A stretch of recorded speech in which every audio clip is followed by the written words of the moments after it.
Thank you. I call this meeting to order. All councilors are present this evening, with Councilors Rogers and Grout joining via Zoom. I like to start every land use planning and zoning meeting with a land acknowledgement. The city of Albuquerque was established on the unceded traditional homelands of the Tiwa Pueblo people and the Pueblos of Sandia and Isleta. As caretakers of the Middle Rio Grande Valley, the Tiwa Pueblo people nurtured and cared for its human and non-human inhabitants, as well as the desert, mountain, and water ecosystems since time immemorial. Historically, the Pueblo peoples have contributed to and guided the development of Albuquerque and New Mexico, and they continue to cultivate the cultural, spiritual, and socioeconomic life of Albuquerque and our land of enchantment. We also recognize that Albuquerque has long been a gathering place of diverse indigenous peoples, tribal nations, and pueblos of New Mexico, and indigenous nations from around the world, and that this sacred space continues to be their traditional homelands. All right, this will be a hybrid meeting where all participants can participate in person or via Zoom. We do not have anyone signed up to speak today, but I will remind folks that you are welcome to sign up in advance anytime you want to speak to the Land Use Planning and Zoning Committee. So we will move on to agenda item A. That is EC 367, transmittal of the Bosque Assessment and Update Prioritization Document. Move a receipt be noted. A second from Councilor Champagne. Any questions from councilors? Councilor Rogers? Yes, just one question. Thank you, Madam Chair. I noticed in reading this document that it was finalized in December. Is there any reason it took this long to get to us? Is that typical? We're going to have Director Simon come down and answer that question. Good evening, Chair and Councilor Rogers. With me tonight is Colleen Langen, our vision. So thank you very much for your time and attention to this subject. Councilor Rogers, the full report, the Bosque Action Update Plan, was completed a couple years ago. We transmitted that to council shortly after it was completed. And then we've done sort of, at the council's request, one of the performance measures was to provide a sort of an updated status report on implementing the report. So we transmitted the original one, and then what you received in this EC was a formal EC with a little bit of an update as you requested. Wonderful, thank you, which makes sense because I wasn't here then, which is why I don't remember it. So thank you so much. I enjoyed reading through it, and it hit home because my daughter just had to do one of these assessments at her school, and so it was cool to read through it with her because she had just done one of the ones that was listed in here. So it was, I don't know if it was the BAMP or the BOMP or something like that, but it was really cool to see it in this report. It helped make my job connect to something she knows as a teenager that she just did in school. So it was really cool to see that. Thank you. Thank you, Councilor Rogers. Councilor Champagne? Thank you, Madam Chair. Just a clarification. It says we're matching 250,000 requirement for the U.S. Army Air Corps of Engineers project from Central to Avenida Dolores Huerta. I hope I said that right. In Bridge? You did. I did not. Did I? Yes. Oh, cool. What's the project that the engineers are coming to do? Yeah, Madam Chair, Councilor Champagne, that is a bosque restoration and jetty jack removal initiative on that side of the river. It's sort of the southwest quadrant, if you will. So at its core, it's jetty jack removal with restoration in hand. So the federal program generally runs on a 35% local to 65% federal match. And we did make a commitment to the Army Corps last year that we would sit on our eggs and keep a match number there for them as they begin to do the more detailed planning for that project. So in general, they go in, they remove the jetty jacks that are least impactful to remove, and then we do bosque restoration behind that, along with recreation improvements as well. So it's sort of a win-win for the public and the ecosystem. Madam Chair, and how many more jetty jacks do we have? We were trying to start removing those when the Bosque fire happened 20 years ago. Counselor, I'll ask Colleen if she thinks we have a count. You know, I don't know the number offhand. A number of jetty jacks were removed, but a lot of them still remain, and so those are the ones being Yeah. reassessed. Counselor, the Army Corps has done sort of a full preliminary inventory and assessment of which areas in the Bosque are most primed for a continued jetty jack removal. And they essentially surveyed an area from basically Bernalillo County, a little bit further north into Sandoval, all the way down to the end of the county. And so there's about, I'd say, 3 or 4 prime areas where there's still some, like what I'd call a concentration of jetty jacks. And the area that we've identified here in the southwest quadrant is one of those 4 areas where we think we can make some progress. Sometimes removing the jetty jacks is, frankly, can be a little bit more impactful than it's worth. As these jetty jacks have been stationary for, in some cases, 60 years. It's like an impacted molar, you know. They're doing what they were pull that designed out, for, yeah. Yeah. Okay. Thank you, Madam Chair. Thank you, Counselor. Any other questions? I have a couple. Thank you both for being here. So it's my understanding from when we first got the Bosque update in '23 that there were 9 projects that were being considered, and then they were scored, and we chose 6 to move forward on. And those are the 6 that are in the 2-page priority projects update that you provided at the beginning of this document today, right? Yeah, Councilor Fiebelkorn, They need you to move over to the, Oh, I'm sorry. You could come this way also. sorry. Yeah, there were actually many projects that were considered. We had an E-team that was comprised of a lot of different agency partners, and we assessed many areas. We first assessed the actual Bosque action plan that had been adopted in 1993, and just kind of looked at where we had come from, you know, what was identified in here. There had been major significant changes along the river since 1993, including bridges and just major changes. So a part of it was going back to this document, assessing what we had accomplished, and then re-looking at the various major trailheads, essentially, and other areas that we could look at to make improvements. We did have a score sheet, and that was all conducted by the E-team. And so we identified 9 projects, and I believe it's 7 projects that we had provided an update on, because the few projects below that, there wasn't much happening in those areas, and they were lower priority. So that's why we only gave an update on the top projects. Thank you. I think there's only 6, just because that's what's in. Okay. So the number 1 priority project that had the highest score, Yes. and is also in your update, is the San Antonio Oxbow. In last year, we were told that we had enough funding to implement the site plan, but nothing beyond that. So I see that we are starting construction on phase 1 of that, and I'm just curious how that's funded and where the funds came from for that. Counselor, again, it's a combination of funding. So we have both city and state capital outlay dollars to do phase 1 of that project. And how much is phase 1 of that project going to cost? Counselor, I believe it's $935,000.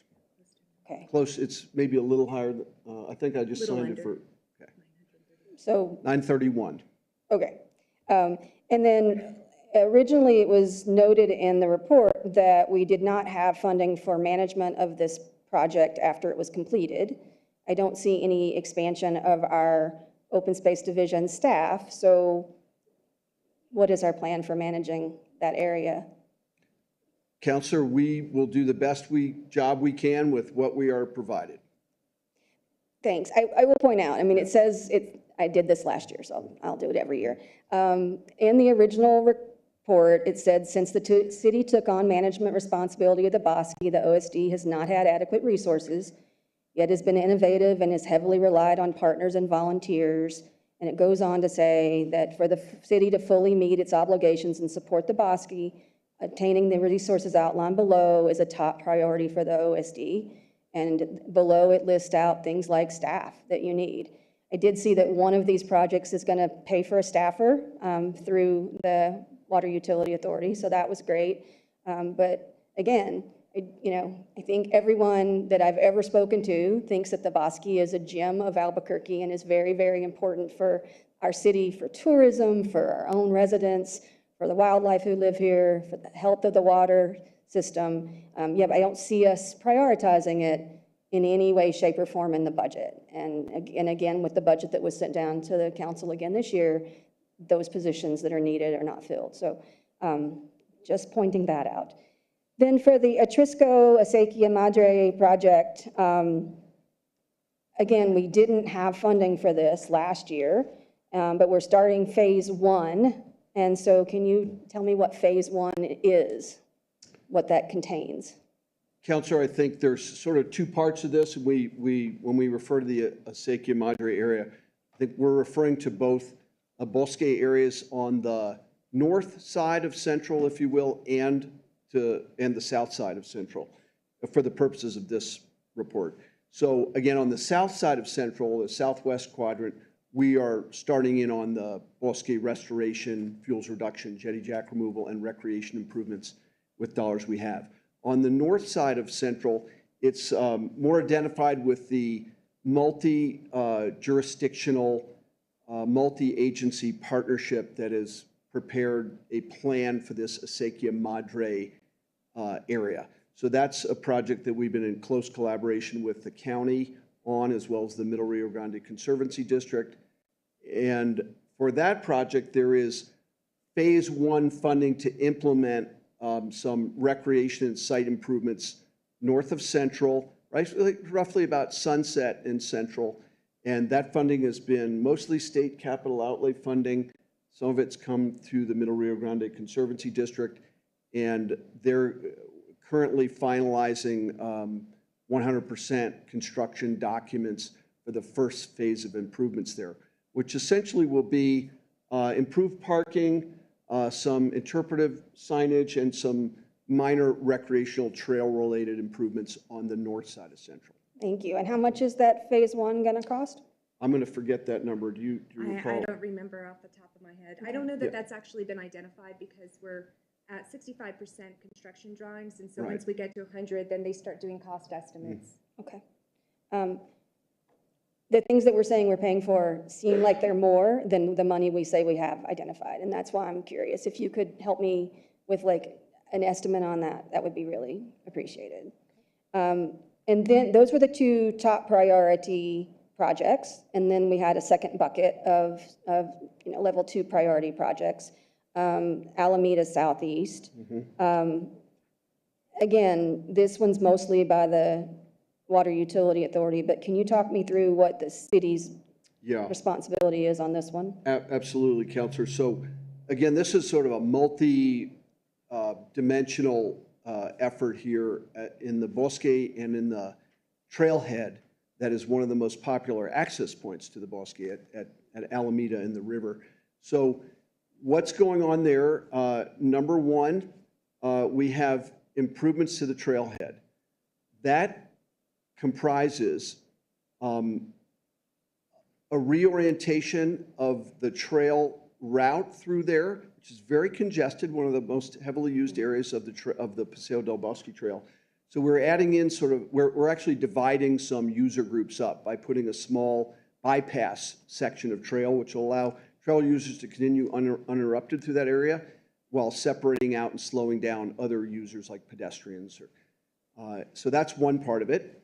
A second part is the Water Utility Authority's desire to power their initial pump treatment station there on the river edge, which accesses our city's San Juan Chama water.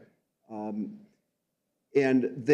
we're collaborating with them so that they can use solar power to power about 40% of the electrical requirements of that facility.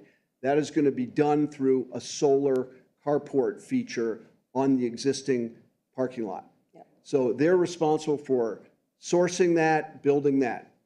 As part of the mitigation for covering over our beautiful parking lot with a carport, we are going to partner to restore vegetation at the trailhead. So there's going to be an extensive replanting of native vegetation around the trailhead and some restoration of bosky vegetation adjacent to the ditch and the trailhead. Okay. Then a third element, and please jump in if I forget, third element is going to be enhanced bosky restoration closer to the pump station, which is going to include also interpretive materials for the first time, which for the interested visitor will actually help better explain where some of our water comes from and how it enters the city system, what that hydrologic story is. So all those three things are happening in the same place. And then a little bit of extra will be on the north side of Alameda, and the river is a picnic ground there. It's a place where we've also are collaborating with the Water Utility Authority, and we're going to try to upgrade the amenities at that small day use area. Thank you. And so it's my understanding that all of those improvements, the landscaping and the upgrade of the picnic area would be paid for by the Water Utility Authority. You are which is so great. sharp. Most of them are, with the exception of a good part of the trail work. We are Right. contributing to some of the trail work. And how much does the trail work cost? Oh, boy, that total project is in the neighborhood of about $400,000 total, but again, we're covering that from some diverse sources. The Water Utility Authority is contributing a lot of funds for vegetation restoration, the new bosky plantings, the interpretive materials, the interpretive signs, and the new amenities in the picnic area. Thank you. And then the original write-up to the Alameda work included that the county was going to develop some long-range work around the Alameda storm drain outfall, and that it was going to construct or the preferred alternative at that time was a high-flow bypass, bioswale, and infiltration basin. Is that happening? Councilor Fiebelkorn, it's happening, I believe, but they're still in the planning phase. So, but the last time I spoke with county, their public works department, they still are on target for pursuing that project. I don't really know where they are with it, but we have definitely emphasized that when they're ready to start to dig into the planning a little deeper and do the project, we will be hand in hand with them in implementing that. Thank you. And it wouldn't be. And that would be totally their dime. Perfect. Okay. And then the next project was the Montano Southwest project. And is this completely dependent on general fund funding from the Let's see. city? Madam Chair, we are using some of our Bosque general obligation bond funds to do some of the post-fire recovery work there. I also believe we have reserved some funding from a state capital outlay grant for post-fire recovery efforts, and we hope to spend some of that there as well. And how much is that? Let's see, what we intended to spend there? Yes. Let's see.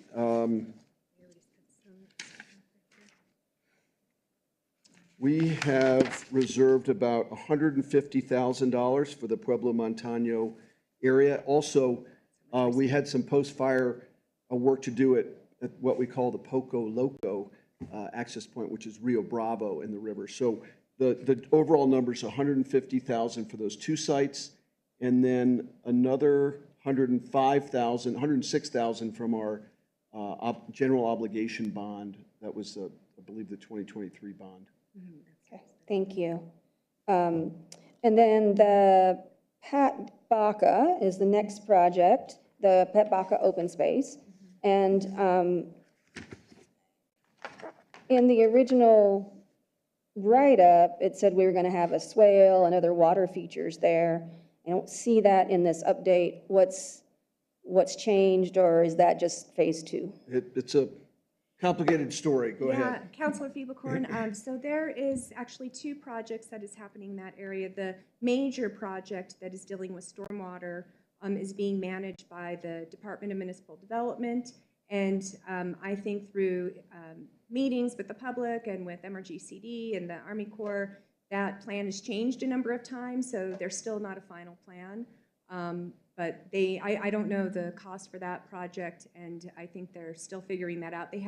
They came to the Open Space Advisory Board, I don't know, maybe a couple of years ago to present one version of that, and I think there was a request to change some things based off of feedback that they received, and so they've gone back to the drawing board a few times, and they haven't quite come back yet, but I know they're working on it.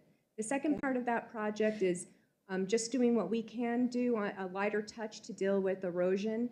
So there's major head cuts along that property because it's very, very sandy soil. It's a large bluff, beautiful views, but the sandy terrain is an issue for us. And so some of that erosion that's happening is due to the outfall, but a lot of it is just sheeting off from adjacent properties. So we're going to be going in there and doing some kind of lighter mitigation that will include smaller swells, that will include some plantings, and we've been able to pay for a contractor to design that, I believe through the GeoBond funds. And how much was that? Let's see if I can find Sorry that on for that you. one. I think that was previously. Sorry, give me just 1 second. 41,000 is what we've paid so far. And that was out of, I believe, the 2021 GEO. Okay, thank you. And then the last project is the water reclamation plant. This is a big one. I love this project a lot. But I am worried again, like how is it being paid for? And our part of the project, these numbers are adding up to more than we have available. So how are we paying for this last one? Well, there's two parts to this one, of course. There's like any good construction project, there's the bricks and mortar, and then there's the operating component, right? So again, in this case, the Water Utility Authority has paid for the outfall project itself, this wonderful restoration concept. And the good news from this one is the model that we've put together with the Water Utility Authority for the management component. And the Water Utility Authority has agreed to fund one position to help us actually maintain the area in every way. So protection and looking after it and doing any restoration, additional restoration and vegetative work that we can do sort of on an ongoing basis. And so that's a really great outcome for the outfall project. And that is reflected in the FY26 budget that's gone to council in about an $80,000 item that's been added into the open space budget to cover the amount that the water utility has agreed to transfer to us on a regular recurring basis. Great, thank you. I am excited that you get one of the two positions that you have been needing for several years now, so that is great news. Last couple questions. I read through all 6 of these project explanations again today, and think I have a pretty good handle on them. Yet we are spending staff resources to figure out where a new boat ramp would go. And a boat ramp was not discussed in any of those 6 priority projects. And so why are we, so when we can't pay for these projects, why are we spending time looking for a boat ramp location? Madam Chair, in this case, we are working on an existing boat ramp. So some years ago, the Army Corps worked with the city to construct a river access point at the southwest corner of Central and the river. That access point's very crucial to paddle sports on the river because it's at that one of those key crossing points at Central. And what's really helpful for the paddle sports is to have the river kind of broken up into short segments of a couple of miles. It makes for a lovely float, one of the like undiscovered wonderful things you can do in our city that many people don't know about, but you can take a very easy 2 to 3 mile float on the river, and putting on the river or getting off the river at Central is really a key point. So the ramp there deteriorated and it needs to be fixed. So we're looking at a way to do it that's better than the way that the Army Corps did it. And in addition, while we're doing that, we're looking at ways that we can support the paddle sports community by trying to help them make it easier for people to get their gear to and from the parking lot to the river and back. So as you know if you've ever done that in our city. It's kind of a schlep, as we'd say, from any parking lot to the river edge. And if you're carrying a couple 100 pounds of canoe or raft and gear, it can be a tough sledding there. So we have some kind of interesting concepts for how we can help people move their equipment more seamlessly to the river and back. So it's just working with the existing situation there. And I do think it's very important we try to just maintain and slightly improve these paddle sport river access points at existing locations. Okay, thank you. So it's definitely existing. You are not looking for a new location for a boat access point. That is correct. And so the fact that it was listed in one of the priority projects that didn't score well and is not on this list anymore, was looking for a new location. That is not happening. Well, let's see, I don't recall whether, there may have been a little of like canoes crossing in the night on this, like we were working on these ideas, and I'm not sure they were fully evaluated in the update, but I don't know. Colleen can address that. But at another point in time, we were looking to see whether an improved access point at Rio Bravo was a good idea. That's the Right. last place that you can sort of exit the river before you cross into the Isleta Reservation, or else hit the Isleta Dam, neither of which we want paddlers to do. So there, again, as many spots along our wonderful river, you can get there and you can get on and off, but it may not always be easy.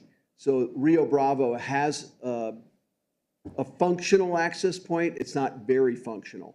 So again, it sort of exists, and we were kind of thinking about whether it needed enhancement, but it does exist already. I mean, I've used it. Yeah. It works. Yeah. But I do want to, like, that is one of the projects that did not score highly enough to be on the list that you gave us the update on today. So I want to make sure we're not spending resources and time developing yet another access point when it did not score highly enough to be included, and we can't pay for the 6 things that are on the list right now.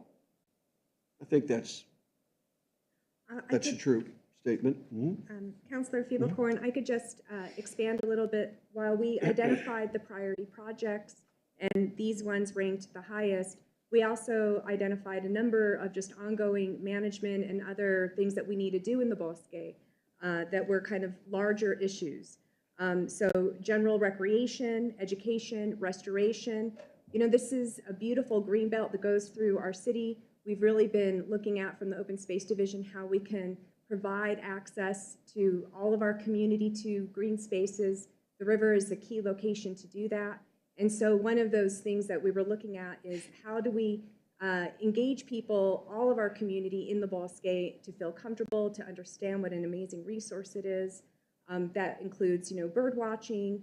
It includes getting on the river, hiking, whatever. So we're going to be doing that through interpretive signage and increased programs, and you know, river access was a part of that. So while we had, again, the ranked priorities, we have overall management, you know, considerations that were kind of broader that we, you know, were considering.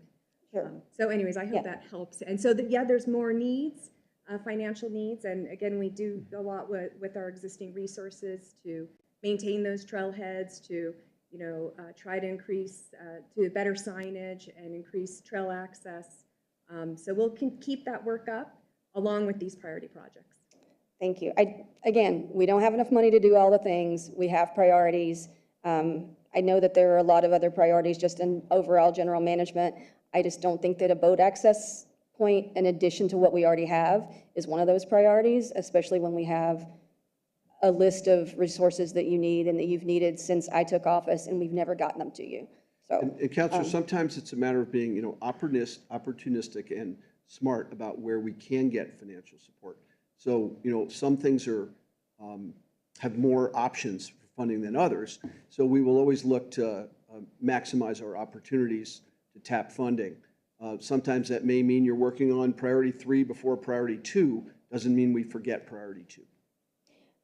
totally get that. But we have 6 priorities and we can't pay for them. So that's all I'll say on that one. And then the last question is, well, second to last questions. Overall management, thank you for that lead in, because I would like to know where we stand. It wasn't in the update that you provided, but I'd like to know where we stand on the non-native vegetation management.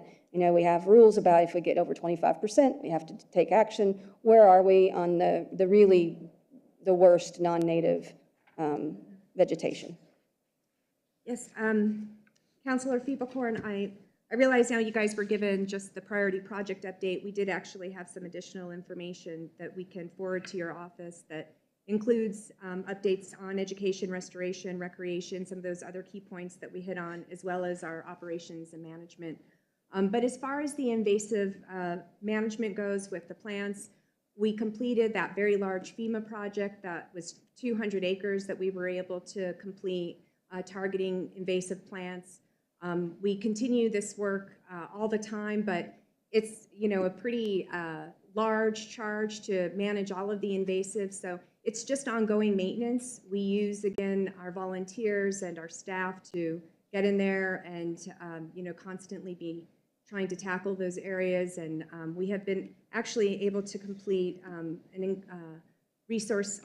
habitat action plan that's identifying, you know, where we can not only tackle the invasives, but where we could do plantings as well based off of depth to water and precipitation. So, you know, we're putting all the science together and we're working with our partners to maintain things the best we can. But yeah, as climate change happens, the invasive plants are going to continue to be a major issue for us, and so are the field woods that, you know, increase every year, but we are doing our best with the resources that we have. Thank you. I would love to see the rest of the report, apparently, if there was more than what we received. We received a 2-page update, but I will leave it at that. If you could forward me the rest of that, that would be great. Any other questions, Counselor? Counselor Bassan. Madam Chair, 2 things, because I'm not clear. There's more to the report, or there's more information that we did not get? I think if there was one other page that just had some management updates. I'm not sure it's attached to the EC or not. I think it was, I'm not sure why that occurred, because I believe it was originally included in the EC. But it's just one page on the operations of the division's work in the Bosque, and it's very easy to share with you. Okay, and then my second question, Madam Chair and Director, it was unclear to me when Councilor Feeblehorn asked multiple times, it's just simply yes or no, please. Are you going to be working on a new boat ramp? No, Thank you. it's an existing boat ramp. Any other questions, Counselor? All right, so we have a move for receipt be noted, and we have a second, so we have to do a roll call vote because there's folks online. Go ahead. Councillor Bassan? No. Councillor Champagne? Yes. Councillor Grout? Yes. Councillor Rogers? Yes. Councillor Feeblehorn? Yes, That passes 4-1. thank you. Thank you both for being here tonight. Thank you. We're going to move on to agenda item B, and that's Counselor Grout. Thank you. Let's see. I don't have the script in front of me, but I believe EC 225-381 is the mayor's appointment of Mr. Eric Nellis to the EPC. And I would like to move to accept this. Second. And just for clarity, that's a move to confirm and a second by Counselor Rogers. Any questions, counselors? I'll just say I'm very excited about this appointment. I haven't met him yet, but I do follow him on YouTube. So great find, whoever found him. So we will You're welcome. go to a vote. Oh, thank you. It was a Counselor Grout. Thank you. All right, we'll go to a vote. Councillor Bassan? Yes. Councillor Champagne? Yes. Councillor Grout? Yes. Councillor Rogers? Yes. Councillor Feeblehorn? Yes. That passes. All right, there being no further business, this LUPS committee meeting is adjourned.